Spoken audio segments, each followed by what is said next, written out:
When we talk about digital marketing, we've already discussed these pointers. I've given you a use case in the first part of the course where we've talked about why, right? Ask the question, why digital marketing?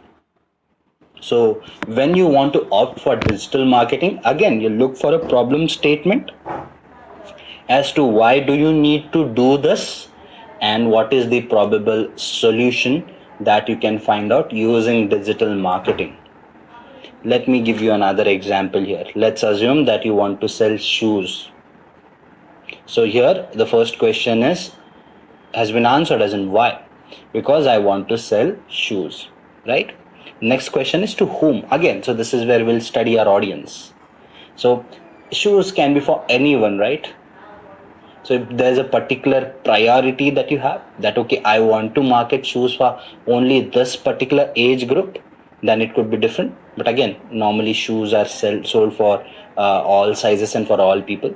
If you sell it for kids, you make it more attractive for them, right? Because small kids, we normally see that they're getting attracted to particular set of colors, particular set of figures, right? It can be some of their favorite heroes, some of their favorite cartoon characters, right? So normally for kids we design shoes in that manner, right? So again, when you build a particular product, its building happens in that way. But if you are to market it digitally, again, all these things matter, right? Because if you are throwing in, let me give an example. If you are throwing an ad in Maharashtra, if you can throw it in Marathi, you are gonna capture public's sentiment there. So you need to have ads in other languages plus in Marathi if you are doing it in Maharashtra, so that you can attract all kinds of crowd here. So if you are doing a particular campaign in a place like Punjab, right? So if you can do something that relates to what Punjabi people can relate to, right? They often relate to butter chicken, right? Paneer is something, dal makhani is what these people are very fond of. Or at least we get to know that if you go to Punjab, this is what you'd really love there, the lusty and stuff. So normally what happens is, if there's something that you belong to a particular age group, particular demographic, right? So basically, if you belong to a particular region, so there would be certain things that you are more fond of, and if you can create digital campaigns accordingly, you have more chance of capturing that particular set of audience. Now, when you talk about Bharat Matrimony, it is an online matchmaking website, right? So I've been in Maharashtra for past 4 months due to lockdown, and what I've seen is an ad coming on Marathi channels talking about Marathi matrimony. So basically, they're making matches for Marathi people, right? Marathi people looking for Marathi people. You can look out for these people on this website. So basically, that is how you capture sentiment. You understand what are you trying to market, right? There's a website called as Fizzy Goblets that sells, again, shoes. So in Maharashtra, they market the special kolas. These are nothing but the Kolhapuri chappals that they've recreated in their fancy way, and they're selling it to people. So when you sell something by the name of Kolhapuri chappal, which is popular in Maharashtra, there's a possibility that you can capture the sentiment of people here. So that is why we need to know what audience are we trying to sell a particular product to, and what platforms can you use to reach out to these people.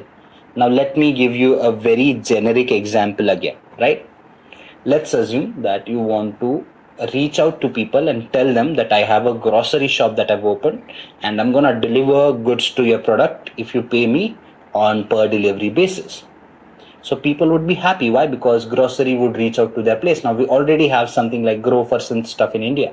But what about small places, right? When you talk about small places like, again, Nasik in Maharashtra, Aurangabad in Maharashtra, or if you go to any tier 2 cities in other states, right?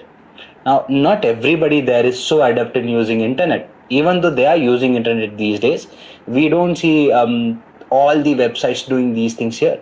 So if as an individual you want to do this business here, you need to understand what are the resources that people are using here. In tier 2 cities, not many age-old people are able to still use mobile phones.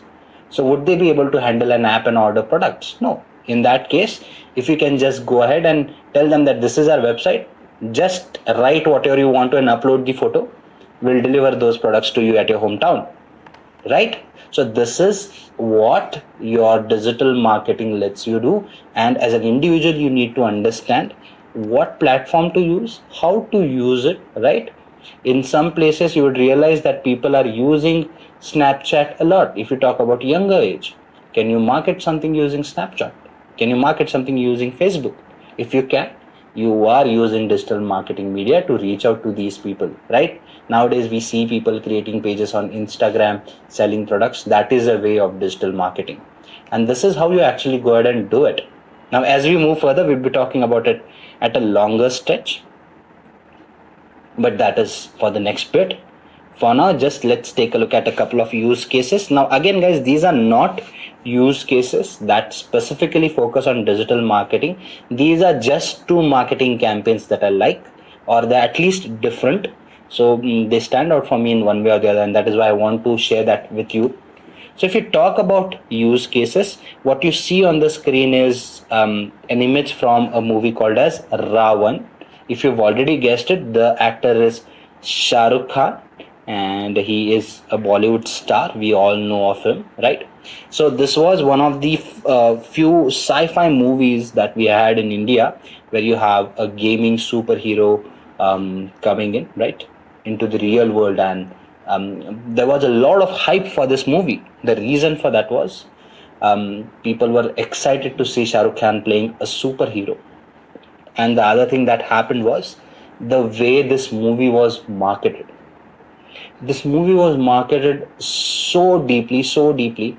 There were ads that were thrown in, which happens, right? There were small teasers that were given to keep people excited. Um, there were famous personalities making cameos in these movies, and their teasers were also thrown out. There were merchandise, there was games that were launched, and there were some specific and beautiful songs that were released before the movie was. What this meant was they had started acquiring the market. So the whole campaign focused at marketing this movie as a brand. When this movie released, this movie bounced on the box office. This was not one of those movies that did very well. Within a week, people realized that this wasn't worth a movie to go, given the hype it had. But by the time people realized this, the movie had already made more than 100 crores, right? And the total budget for the movies was less than 100 crores. So even though the movie wasn't very good, the way it was marketed ensured that they earned a lot of profit than what they had invested. The other example here is of Tom's. Now this is how you actually go ahead and, I mean, when you talk about marketing, there are different ways to reach out to people. What Tom's did was, now it is an online, it is not, I'm not saying an online, it is a US company that sells shoes. Okay. So when you talk about Tom's, they had this campaign, 1 for 1. You buy a shoe pair, we would donate one. So what this did was this captured the sentiment of people, and Tom did fairly well in that phase, Tom's. So basically these are some of the use cases. Again, not very digital marketing specific, but I hope you get the gist of what I'm trying to bring out of it.